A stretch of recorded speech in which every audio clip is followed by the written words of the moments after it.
The cockpit shook violently as alarms shrieked, casting crimson light across the battered controls. Marcus Hale gripped the yoke, sweat beading on his brow as the vessel shuddered.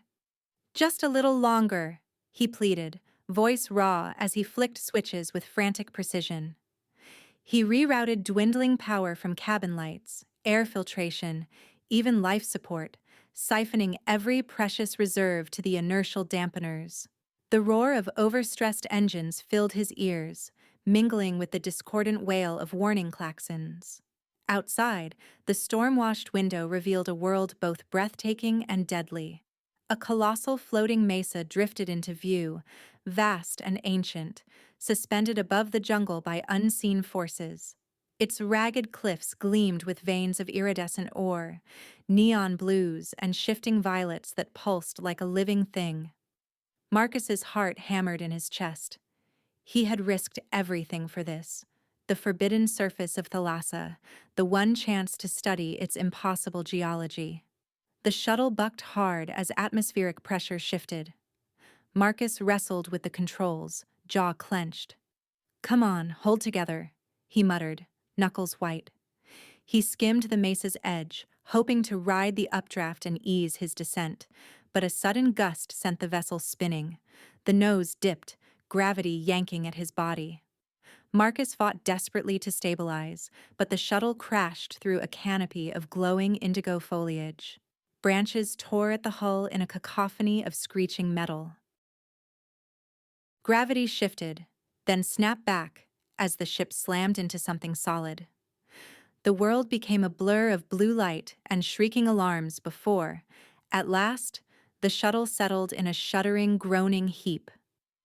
For a moment, Marcus just breathed, listening to the ticking of cooling metal and the slow drip of fluid somewhere behind him. His vision swam as he unlatched his harness, fingers trembling. Smoke curled from a shattered display. One glance told him the comms dish was a total loss. But hope flickered. Perhaps the emergency beacon could be salvaged, if he could find a replacement power cell. He ransacked the compartment, shoving scorched panels aside until he found his survival pack. Slinging it over one shoulder, Marcus shoved the hatch open and stepped into the world beyond. Thalassa's wilderness unfolded before him in surreal splendor. Luminous trees arched overhead, canopies glowing with electric blue and pale green. Floating islets drifted lazily across a peach-hued sky, shedding silver motes that danced in the air. Waterfalls spilled from impossible heights, dissolving into mist that shimmered with rainbow light. The scent was alien, sweet, sharp, tinged with ozone. He had little time to marvel. A thunderous, anguished roar rolled through the trees, reverberating in his bones. Marcus froze, pulse leaping. Every instinct screamed at him to run, to hide, to vanish into the undergrowth. But curiosity, stubborn and bright, drove him forward. Pushing through bioluminescent vines, Marcus crept toward the source of the sound. He parted a curtain of glowing ferns and entered a clearing, his breath catching at the sight before him. A monstrous draconic beast writhed in agony at the center of the glade.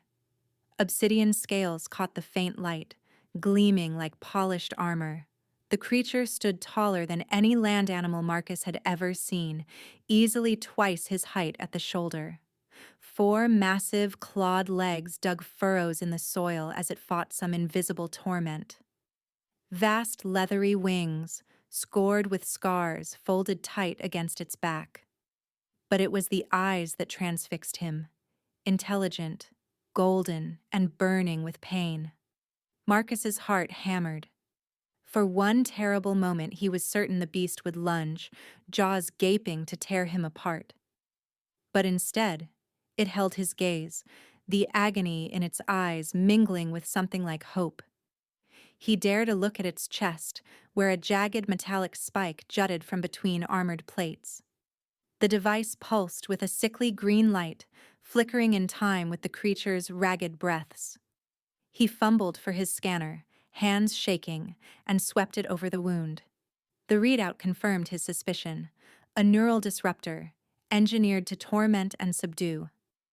Marcus felt a flare of anger. Someone had done this, weaponized Thalassa's wonders for their own gain. He slid the scanner away and raised his hands, voice soft and low. "I want to help," he said, his words trembling in the thick air. The beast rumbled deep in its chest but did not strike. Instead, it watched. Yellow eyes narrowed as though weighing the truth in his tone. Marcus edged closer, careful not to make any sudden moves. "Easy," he murmured. "I'm not here to hurt you." He pulled a tranquilizer from his kit, prepping the injector. The beast's nostrils flared, but it allowed him within reach, trembling with effort. "Hold still," Marcus whispered, and slid the injector into the thick hide just above the wound. The beast's massive body shuddered. Its breathing slowed, the pain in its eyes fading to a glassy calm. Marcus worked quickly, extracting surgical tools, whispering reassurances as he cut away the twisted metal. The spike came free with a wet hiss, and he pressed a sealant patch over the wound, watching as the bleeding slowed. The beast convulsed, claws gouging deep furrows in the earth, then slumped, body rising and falling in deep, even breaths. Marcus retreated, hands shaking, adrenaline burning through his veins. If the beast turned hostile now, he would have no chance. He watched from the edge of the clearing as the wound began to close, obsidian scales knitting together with uncanny speed. The neural spike, its light now extinguished, sat heavy in Marcus's palm. Night crept across Thalassa, casting strange shadows among the trees. Marcus dared not leave the beast. Something in its gaze haunted him. So he made camp nearby, curling close to the embers of a ration heater and studying the device he'd removed. It was sophisticated, cruel, utterly alien. Who had come here before him? As dawn spilled soft peach light through the canopy, Marcus stirred to a gentle pressure against his arm. He blinked awake to find the draconic beast looming above, yellow eyes lucid and bright. Its breath warmed his skin as it nudged him, careful and deliberate. Instead of terror, Marcus felt a profound awe. The beast regarded him not as prey, but as someone more. A silent understanding passed between them, the beginning of a bond neither could have foreseen. Lyrae, a renowned huntress of the Viridian, moved with silent grace through the twilight forest, her emerald green skin patterned with darker geometric markings. Shadows danced along her powerful frame as she ducked beneath a low-hanging branch, muscles rippling beneath minimal dark metal armor. Her violet hair tumbled in a wild mane between curved obsidian horns, and molten gold eyes swept the ground, searching for signs of the intruder. Each footstep left barely a whisper in the leaf litter. The forest itself seemed to fold around her, hiding her presence from all but the most perceptive. She found the crash site easily. The metallic tang of scorched earth lingered, mingling with the sharp scent of crushed bioluminescent foliage. Lyrae crouched, running two clawed fingers along the edge of a fresh boot print, noting its depth and direction. "Humans," she muttered, lips curling in distaste. Another trace caught her eye, drag marks leading away from the battered shuttle, and a print far too large to belong to any human. Her jaw tightened. A voice crackled in her earpiece, metallic and impatient. "Status, Lyrae?" Overseer Varric's tone brooked no delay. She tapped the comm bead. "Single human male, tracking now. Possible Draconid involvement." A pause. Draconid? The word was edged with disbelief. Lyrae's features hardened. "I'll confirm. Out."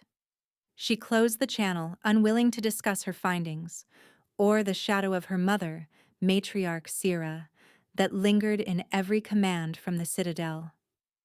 Memories of her sister's exile surfaced unbidden, a cold ache she buried beneath duty. She had always compensated by excelling, never questioning the orders that shaped her life. The trail wound deeper into the forest, through tangled roots and luminous undergrowth. Lyrae moved in silence, the wind whispering secrets through the trees. She found herself tracking two sets of footprints, one human, one impossibly massive. The implications chilled her. She broke through a final screen of glowing vines and stopped, stunned. In the center of a mossy clearing stood the human, tall, dust-streaked, an air of nervous resolve about him. Beside him, curled protectively, was the draconic beast. Obsidian scales glinted in the dappled light, and its great wings were folded tight, tail curled around the human's feet. The scene was unthinkable. Draconids were avatars of destruction, not companions. The beast lifted its head, eyes burning gold as it fixed on Lyrae. A deep, warning rumble shivered through the ground. Lyrae stepped from the shadows, staff unslung and weapon at the ready. "Back away from the beast," she commanded, her voice sharp as tempered steel. The human raised his hands in surrender. "I'm not your enemy. My name is Marcus Hale, Xenobiologist." His accent was strange, clipped, but his gaze held steady. Lyrae kept her staff leveled. "You trespass on forbidden ground. Step aside." Marcus swallowed, glancing at the beast. Umbros, he'd begun to think of it as, then back at Lyrae. "Please, I'm not here to harm anyone. I remove this from him." He reached slowly into his pack and produced the inert spike, its alien metal now dark. Lyrae's eyes widened. She recognized the ceremonial viridian etching along the spike's shaft, though the device itself had been warped, augmented with forbidden circuitry. "Where did you get this?" she demanded. "It was embedded in his chest. It was killing him," Marcus said quietly. "I had to help." Lyrae's certainty wavered as she studied the draconid, which now shifted, massive body angling to shield Marcus from her. Never, in all her years, had she seen a beast defend a human. Protocol hammered at her. Detain the human, reclaim the draconid, report to the Citadel. But nothing about this felt right. "You tampered with things you don't understand," she warned, voice low. Marcus shook his head. "I saw what it was doing. I couldn't just watch him suffer." The beast's tail thumped the earth, as if punctuating Marcus's words. Lyrae's grip on her staff tightened, her mind warring with the evidence before her. "We're going to the Citadel," she announced. "The matriarchs will judge you both." Marcus bristled, glancing at Umbros. "He comes with me, as an equal, not a prisoner." Lyrae's nostrils flared at his boldness, but she read the certainty in his eyes and, strangely, something like trust in the draconid's posture. "Very well," she relented, "but if he turns, I won't hesitate." She gestured deeper into the forest. "Follow." They moved in tense silence at first, the humans struggling to match Lyrae's effortless stride, the draconid, Umbros, Marcus insisted, gliding ahead through the brush. Marcus, ever the scientist, couldn't resist. "You're Viridian, aren't you?" he asked, curiosity overcoming caution. "Is that armor ceremonial or functional?" Lyrae cut in, eyes forward. "And those markings, are they natural or—" She shot him a sidelong glance. "Born with them. Each pattern unique." Her tone brooked no further questions, but Marcus pressed on, undeterred. "Is it true you've lived here for centuries?" he asked, voice hushed with awe. Lyrae's lips twitched. "Stories grow longer than lifespans." She sidestepped a cluster of razor grass and looked back. "Why are you here, Marcus Hale?" He hesitated, then shrugged. "The floating mesas, the ore, the secrets your people have kept for generations. I had to know." Umbros trotted ahead, pausing often to scan the woods. Marcus watched, fascinated. "He's not like the records. He keeps coming back to us. Is that normal? Lyrae shook her head. Draconids are solitary. Hunters. They don't bond. Not with us. Not with anyone. Her tone softened, uncertainty flickering in her eyes. Yet he protects you. The trees thinned and the air shimmered with the sound of distant water. They arrived at a river that spiraled impossibly skyward, a silver ribbon twining into the clouds. Lyrae knelt, slicing her palm with a ceremonial blade. Her blood glowed, dripping into the current. The river responded, coalescing into a bridge of crystalline light. Marcus stared, spellbound. Is it safe? Lyrae nodded. For us. She glanced at Umbros, who waited at the bank. Draconids are children of Thalassa. The river knows its own. Marcus watched as Umbros stepped onto the bridge, the light rippling beneath his claws. Incredible, Marcus whispered. It's like he belongs here more than anyone. Midway across, the tranquil hush was shattered by a shriek from above. Sky phantoms, sleek, predatory, with 3 ragged wings and eyes like molten glass, dove from the clouds. Lyrae's staff flared, energy arcing to form a shimmering shield overhead. Run! She barked, her voice sharp with command. Marcus scrambled forward, ducking as a phantom swooped. Its claws slashed the air where his head had been moments before. Another creature targeted Lyrae, but her staff spun, casting bolts of green energy that drove it back. One phantom zeroed in on Marcus, shrieking as it plummeted. Umbros lunged, jaws snapping shut around the beast's serpentine neck. With a violent shake, he crushed the creature, then tossed its corpse at Marcus's feet, black ichor splattering the luminous bridge. Lyrae stared, shaken. They never defend others, she whispered, voice barely audible above the fading shrieks. The remaining phantoms wheeled, then scattered into the sky. Breathing hard, Marcus knelt by Umbros, pressing a grateful hand to the draconid's armored flank. Thank you, he murmured. Umbros rumbled softly, eyes closing in satisfaction. They pressed on, making camp that night in a hollow sheltered by thick, twisted roots. Marcus removed his helmet for the first time, drawing a slow breath of Thalassa's alien air. He settled by the fire, glancing across the flickering flames at Lyrae. She watched him with a new intensity, curiosity mixing with something softer. Her markings glimmered in the firelight, reflecting a storm of emotion. Their eyes met, and for a moment the distance between worlds seemed to shrink. Lyrae broke the silence. Why risk yourself for a draconid? We've lost kin to their fury. Marcus looked at his hands, then at Umbros, who lay curled protectively nearby. It was suffering. I couldn't ignore it. She studied him, the rigid lines of her posture softening. Compassion for a draconid is like mercy for a storm, she murmured, but the words lacked conviction. Doubt crept into her molten gold eyes. As Marcus settled in for the night, he watched Lyrae study Umbros, the beast's massive form silhouetted against the firelight. For the first time, Marcus wondered if the boundaries between them, human and viridian, hunter and scientist, were beginning to blur, their worlds converging in ways neither could have imagined. At sunrise, the ground trembled beneath their feet as the floating mesas overhead shifted with a deep, resonant groan.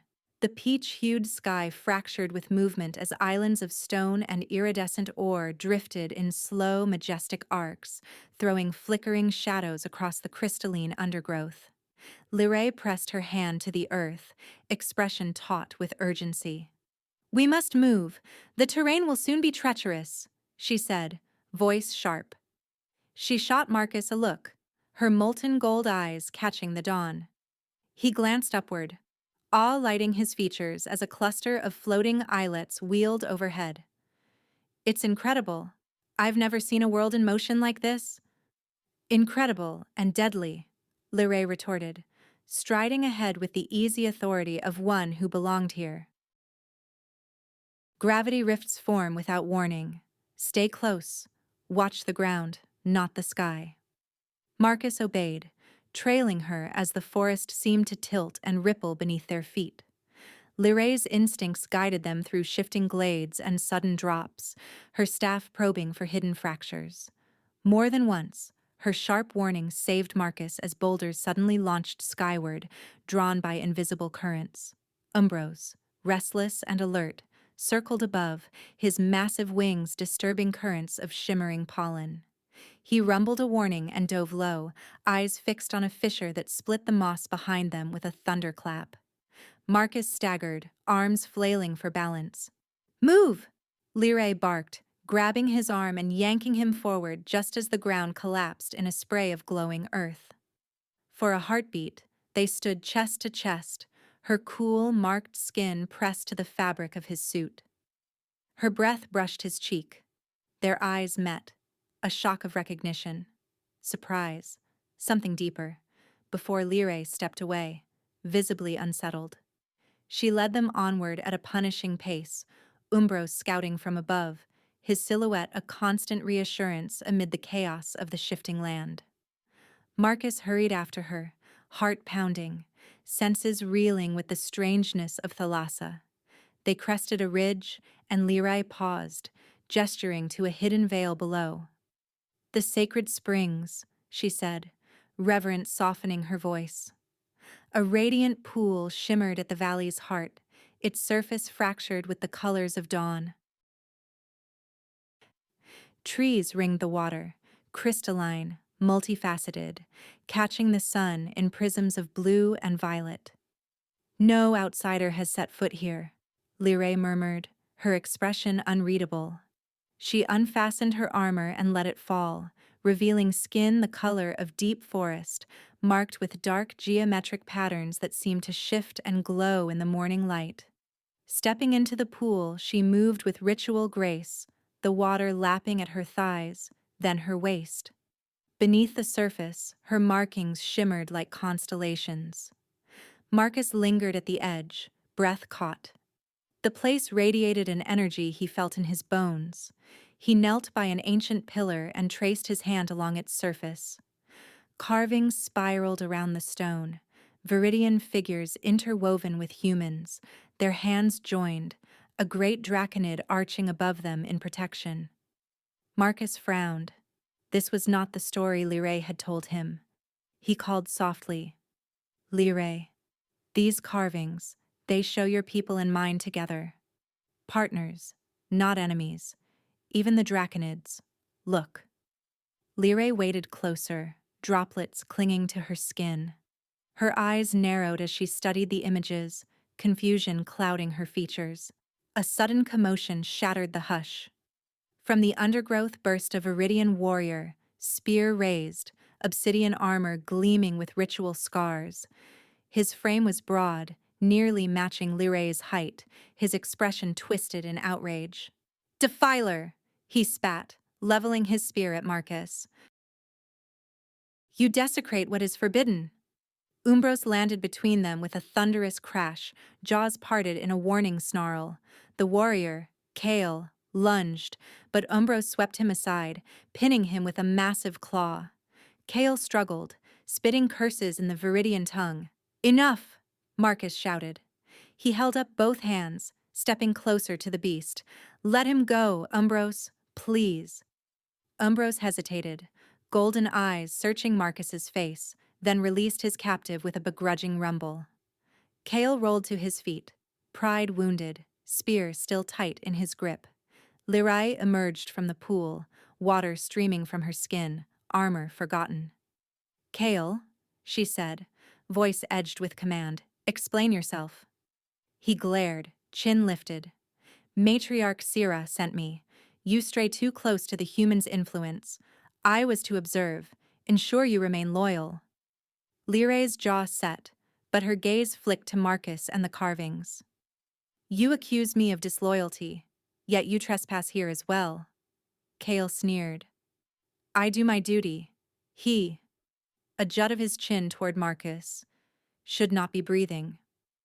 Marcus stood, brushing moss from his knees. "The carvings. Your own history. They tell a different story than the one you've been taught. Kale scoffed. Lies carved by traitors and fools. Heresy has no place here. Lyrae looked from Kale's grim face to the ancient images, doubt shadowing her features. Why would they lie? She murmured, almost to herself. Marcus pressed on, voice urgent. There's something your elders are hiding. I think the Enclave, where the research began, might have answers. Kale's grip on his spear tightened. You will not lead us into further blasphemy, human. Lyrae straightened, resolve hardening her features. We will go to the old research enclave. If there are truths hidden there, we must see them for ourselves. She turned to Kale, her authority clear. You will accompany us. I will answer to my mother, not you. Kale bristled, resentment simmering just below the surface. As you command, Huntress, he said through clenched teeth. Umbros watched the exchange with unreadable eyes, his great head swinging between the warriors and Marcus. They gathered their things, tension thick in the air. Marcus lingered by the carvings, tracing the joined hands of human and Viridian, a question burning in his mind. Lyrae retrieved her armor, donning it with practiced speed, but her eyes lingered on Marcus a moment longer, uncertainty flickering in their golden depths. As they left the springs, a final tremor rippled through the valley. The crystal trees shivered and began to chime, their branches striking one another in a cascade of haunting, ethereal notes. The sound washed over the group, casting an uneasy spell, beauty edged with dread. Lyrae fell into step beside Marcus, closer than before. Her posture shifted subtly, positioning herself between him and Kale. Marcus caught the gesture, a flicker of gratitude warming his chest. Kale noticed too, eyes narrowing as he stalked behind them, spear gripped tightly. Umbros soared overhead, his shadow gliding across the crystalline canopy. The group pressed onward, the song of the crystal trees echoing in their ears, each step carrying them deeper into a mystery that challenged everything they thought they knew, about Thalassa, about history, and about each other. The research enclave, now overgrown and silent, stood as a relic of forgotten unity. Vines draped shattered awnings, glass panes long gone, moss and glowing lichen painting every surface with the marks of time. Marcus ran a gloved hand along a faded plaque by the entrance, two insignias, one human, one Viridian, intertwined in a symbol of alliance. He paused, tracing the curves of both languages, the memory of those ancient hopes weighing heavy in the damp air. Inside, darkness and dust ruled. Ancient consoles sat dormant beneath a tangle of roots, while hollow panels flickered uncertainly as Marcus passed, his boots stirring up motes that danced in the narrow beams of sun. He moved with purpose, searching through debris and broken tech for anything salvageable. Do you recognize this? Marcus called softly, holding up a cracked panel etched with Viridian script. Lyrae followed, her steps sure despite the ruin. The Enclave defied sacred law, she said quietly. When it fell, the forest took what remained. My mother called it a necessary purge. Her eyes lingered on a mural of Viridian and human scientists working side by side, both with draconids looming protectively behind them. They called themselves visionaries, others called them heretics. Kale, silent and sullen, lingered near the entrance, watching with open suspicion. Umbros prowled the shadowed halls, ever alert, tail flicking as he sniffed at the old walls and broken doors. Marcus finally found what he needed, a sealed power cell beneath a shattered comm station, miraculously intact. He pried it loose, his hands deft and practiced, and returned to the main console, laying out his toolkit. I can repair my beacon, he said, voice tense with hope. But I need to see what was left here. There may be records, answers. Lyrae nodded, stepping close to stand beside him as he slotted the cell into the console. A hum filled the room, pale blue light crawling across the ancient circuits. Screens stuttered to life, and text scrolled in both Viridian glyphs and human script. Marcus navigated the archives, bypassing old security, hands trembling as files loaded. He played a recovered recording, grainy footage of humans and Viridians gathered in a circular lab, draconids watching with measured intelligence. A human scientist spoke, her voice clear through the static. The Draconid Harmony Initiative, neural links, designed for communication, not control. True partnership, bridging our peoples with Thalassa's children. The scene shifted. A Viridian elder, her skin marked like Lyray's, addressing the assembly. We must trust, not dominate. The spike must remain pure, never weaponized. The recording flickered, showing the neural spike, a version of what Marcus had removed from Umbros, but uncorrupted, shimmering with harmonious light. The footage blurred, then ended abruptly in chaos, alarms blaring, voices raised in panic, and the screen dissolved to static. Marcus stared, stunned. They did it. They actually worked together. The spike was meant for unity, not torment. He held up the inert, corrupted device he'd salvaged. Someone twisted it. Kale's outrage finally snapped. With a roar, he swung his spear and smashed the console, sparks flying. Blasphemy, he shouted. This is heresy. You seek to poison our future with lies. Marcus jerked back, hands raised in shock. Lyrae moved faster. She swept her staff up, blocking Kyle's second strike, and forced him back with a surge of green energy. Her eyes blazed. Enough, she snapped. You will not destroy the truth because you fear it. She leveled her staff at Kale, voice unwavering. I defend truth, Kale, not dogma, not anymore. Kale spat at her feet, rage and fear mingling in his glare. You would betray the matriarchs for this human's delusions? Marcus, shaken but resolute, crouched beside the broken console, quickly salvaging the cell and rigging it to his emergency beacon. A soft light pulsed, the signal flaring to life. My crew will come for me, he said, meeting Lyray's gaze, but I'm not leaving without real answers. She looked at him, her faith visibly shaken, but her resolve only deepened. The Citadel archives, she said softly. If there is more, it will be there. Kale's laughter was harsh. You will never reach the Citadel. The wilds will devour you. No human has survived so far, and you, Lyrae, are already marked for suspicion. But his bravado faltered as Umbros bared his fangs, a guttural growl silencing further protest. We're going, Marcus insisted, tucking the beacon away. No matter the cost. Lyrae turned to him, her fierce demeanor softening at the edges. She walked beside him as they left the ruined enclave, Umbros leading the way through tangled roots and shifting light. The evidence is too compelling, she admitted. I was taught draconids were beasts. Now I see only what I was meant to see. You have changed that. We're stronger together, Marcus said, voice gentle. He reached for her hand, hesitated, then let it fall. Whatever comes next, I'd rather face it with you. She glanced at him, markings glowing a soft, warm gold. For a moment, the weight of ancient enmity seemed to lift. Perhaps that is what the forest wanted all along, she murmured. The journey to the Citadel tested them at every turn.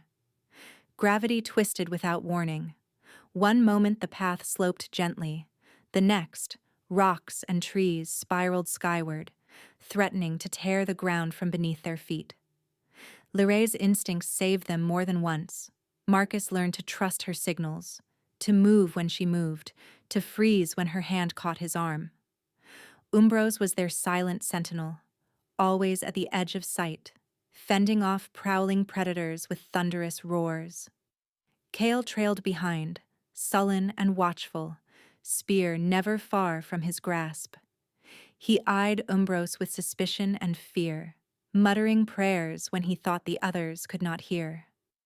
On the last morning, the land rose in jagged terraces, and the crystalline towers of the Viridian citadel finally came into view, spires of translucent stone piercing the clouds, gleaming with the promise of answers and danger in equal measure. The path led them through towering gates and across bridges of light, Liray moving with the authority of one returning home. Inside, the council chamber awaited, a vast dome of interlocking crystal, the ceiling alive with shifting colors that played across the floor like living water. 7 elders presided in a semicircle, their robes embroidered with history. At the center sat Sira, Liray's mother, her gaze cool and implacable. Liray strode forward, head high, Marcus at her side. Kale followed, shoulders rigid, spear gripped as if it might shield him from what was to come. Sira's voice rang out, "You return with a human, a draconid, and forbidden tech. Explain yourself, daughter." Liray recounted their journey, her words spare but vivid, each detail painting a picture of alliance, betrayal, and discovery. Marcus stepped forward, presenting the spike and the salvaged footage. "Your history is not what you believe," he said, voice steady. "There was unity once. Someone corrupted it. You deserve to know why." Kyle's voice boomed in the chamber. "He has trespassed on sacred ground. He is a threat. He must be executed, now, before more harm is done." Sira lifted a hand and silence fell. Her gaze moved from Kale's furious face to Marcus's defiant stance, then lingered on Liray, searching for the daughter she thought she knew. Liray's aunt, a silver-marked elder at Sira's right, spoke up. "Let them access the archives. If what they claim is true, the council must see it for themselves." Sira regarded them in silence, then inclined her head. "Very well. Marcus Hale and Liray, you may enter the archives. Kyle, you will remain here." Kyle bristled, but did not move as Liray and Marcus stepped from the circle of judgment. Sira's eyes followed them, unreadable as crystal, as they left the council behind and descended into the heart of the citadel, where the truth, at last, might be waiting. The archives were a maze of crystal tablets and holographic records, each alcove aglow with shifting glyphs and phantom images. Marcus moved methodically through the crystalline labyrinth, hands brushing cool surfaces, while Liray glided beside him, her emerald skin illuminated by the light of 1,000 forgotten histories. Umbros paced the perimeter, ever vigilant, his shadow flickering against the walls. "Over here!" Liray called, her voice echoing in the silent chamber. She gestured to a pedestal where an ancient hologram shimmered to life. A council of humans and Viridians, their hands joined over the scaled brow of a draconid. Marcus watched, transfixed, as the recording played. "The Accord," the human leader intoned. "Today, we honor our pact with Thalassa's true children. Through the neural bond, we speak as equals, never as masters." The image flickered, then shifted to a ceremony. Viridian and Terran scientists placing elegant circlets upon their brows, draconids lowering their massive heads in trust. The light between them danced, a tangible bridge of thought and feeling. Liray's eyes shone with disbelief. "We did this? We shared minds with them?"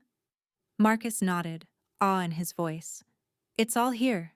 You forged harmony, genuine partnership. This is what the spike was meant to be." As they pieced together more records, a darker chapter unfolded. The Great Sundering, the moment it all fractured.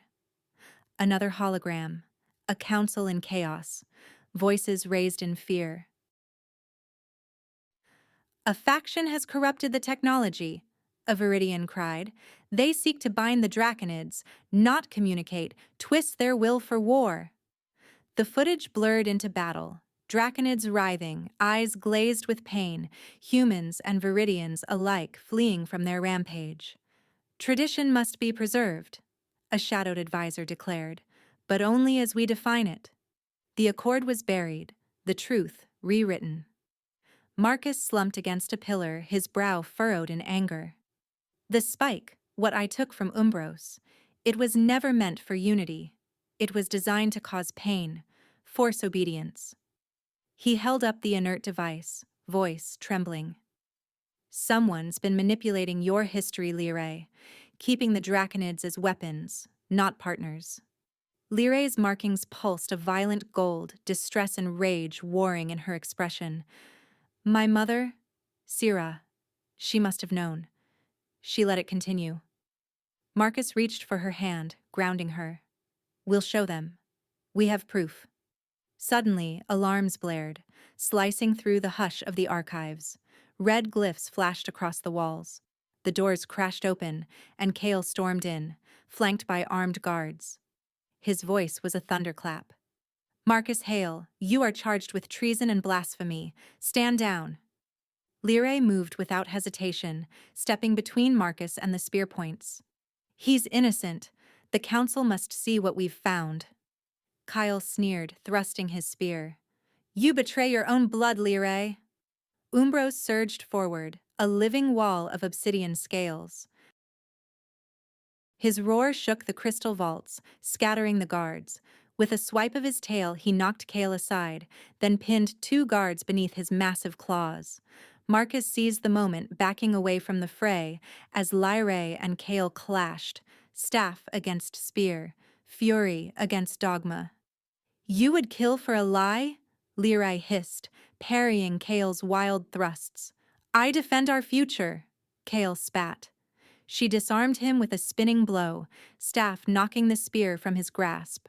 She planted the staff at his throat. Yield, Kale. Surrender. The room filled with more guards, but this time they did not rush to Kale's aid. Instead, Lyrae's aunt entered, flanked by other council members. Her voice rang with command. Seize Kale. Confine him until the council rules on these revelations. Kale struggled, but the guards restrained him, dragging him from the chamber. Lyrae's aunt stepped close, her gaze lingering on the inert spike in Marcus's hand. You have evidence? She asked. Marcus nodded, offering the crystal tablet. See for yourself. It's all here. Within hours, the council convened an emergency trial. Word spread through the citadel like wildfire, drawing crowds of Viridians, their eyes wide with fear and hope.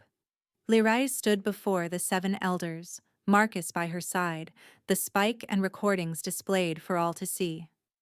Sira presided, her authority shaken. Present your claims, she demanded, voice brittle. Lyrae spoke, her tone unwavering. The spike was not created for pain. Our ancestors forged bonds with Draconids. The Great Sundering was a betrayal, a twisting of tradition for power. Marcus added, the neural link was corrupted, weaponized. Draconids became slaves. Someone rewrote your history to justify it. Kale, guarded and sullen, snarled from his place in chains. Lies. You would destroy us. Sira silenced him with a gesture. Lyrae's aunt stepped forward.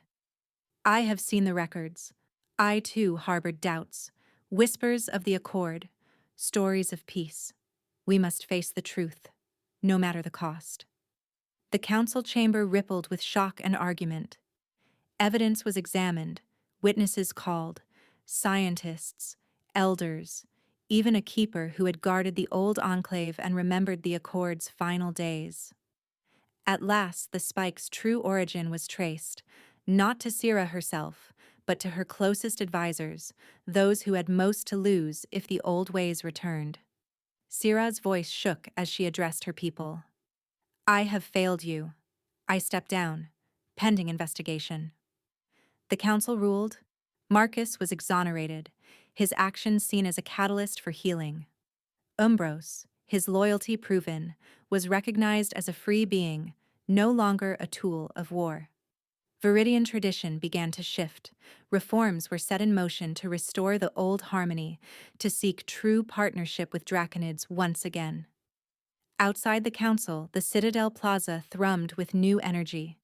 Viridians gathered in small clusters, debating, dreaming. The air held the promise of transformation. Marcus's beacon flared to life, his signal answered at last by a Terran rescue ship gliding through Thalassa's peach sky. The ship hovered, ramp extended, his crew waving from within. Lyrae stood at his side, gaze unreadable. He looked between the ship and the Viridians, then back at Lyrae, heart torn. "I could leave," he said softly. "Go home, forget all this." She met his gaze, her markings glowing a gentle gold. "But you won't." Marcus smiled, the decision blooming in his chest. "No. There's too much here still to mend. I'll stay. Help you build something better." She reached for his hand, entwining her fingers with his. "Then let's begin. Together." As the rescue ship rose into the clouds, Marcus watched it fade, the future of Thalassa unfolding before him, uncertain, but finally, for the first time, full of hope. Weeks later, Marcus worked at the sacred springs, the air fragrant with the scent of mineral-rich water and the soft glow of crystalline flora. He crouched by the edge of the radiant pool, datapad balanced on his knee, cataloging the bioluminescent patterns spiraling through the roots and petals of Thalassa's oldest living things. His fingers brushed a translucent blossom that pulsed with inner light, its color shifting in time with the faint tremors beneath the earth, a language of the planet he was only beginning to understand. He glanced up, half expecting to see only the silent forests, but instead found Lyrae approaching through the crystalline trees. She moved with her familiar, effortless grace, her emerald skin bathed in morning light, the geometric markings along her arms and throat glowing softly. Her violet hair, longer now and unbound, caught the breeze. For a moment, Marcus simply watched her, the datapad forgotten in his lap. Lyrae stopped a few steps away, gold eyes reflecting the fractal shimmer of the springs. She seemed different than she had on that first day, a warrior's tension replaced by something quieter, more vulnerable. "You could have left," she said, her voice low, threading through the hush of the morning. "When your ship arrived, nothing bound you here. Not really. So why stay?" Marcus set his datapad gently on a rock and rose to his feet, dusting crystalline pollen from his hands. The question hung between them, more complicated than it seemed. He offered her a gentle smile. "For discovery, for truth, and for you." Lyrae blinked, startled by his candor.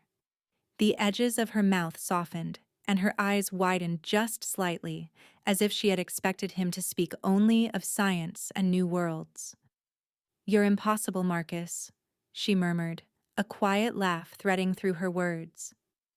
He stepped closer, the space between them shrinking. The scars of the past weeks, old wounds reopened, secrets uncovered, a new society struggling to find itself, seemed to fade in the presence of the springs. Their hands found each other almost unconsciously, his fingers warm against the cool, marked skin of her palm. "And you're not so fearsome, Lyrae," Marcus teased, his voice softer now, their joined hands an anchor in the shifting dawn. She studied him, searching for doubt, but finding only sincerity. Her markings pulsed gently, a rhythmic glow that matched the slow heartbeat of the spring beneath them. "Stay," she said, her words a hush of hope and command. "There's so much more to learn, about Thalassa, and about us." Marcus squeezed her hand, grounding them both. "I want to. I want to see what we become." For a long moment neither spoke. The air was charged with something delicate and electric, a stillness neither awkward nor uncertain. Marcus leaned in, and Lyrae did not pull away. Their faces hovered close, breaths mingling, eyes searching. Two souls from different worlds, separated by centuries of suspicion and a single choice to trust. "Does it ever get easier?" Marcus asked quietly, his thumb tracing a line along her wrist where the markings glowed brightest. Lyrae's voice was a whisper. "Some wounds heal, given time. Others need something new to grow in their place." She tilted her head, her horns catching the light. "We can learn together." Their lips met in a tentative, lingering kiss, gentle at first, as if testing the boundaries of this new world, then deepening with the certainty of discovery. When they parted, Marcus rested his forehead against hers, laughter and relief bubbling between them. A low rumble shook the ground, and Umbros appeared, his obsidian scales gleaming with reflected sunlight. The great draconid moved closer, coiling his massive body around them in a loose, protective circle. His golden eyes regarded them with an ancient wisdom, as if he had witnessed countless beginnings and knew the rare value of this one. Marcus reached out, resting a hand against Umbros's flank, feeling the living heat and power beneath the scales. Lyrae joined him, her palm beside his, their bond now watched over by the once feared guardian. The beast rumbled again, not with warning, but with a sound that was almost contentment. They stood together, surrounded by the crystalline beauty of the springs and the music of Thalassa's living world, a scientist, a huntress, and the last of the draconid avatars, bound now not by control, but by choice. The divisions between their peoples had not vanished overnight, but here, in this moment, something ancient began to mend. As the sun climbed higher, Marcus and Lyrae lingered in the embrace of the springs and each other, the wounds of the past no longer a barrier, but the foundation for something new. The silent witness of Umbros, Draconid and Guardian, sealed their union, a promise that on Thalassa, hope could take root again.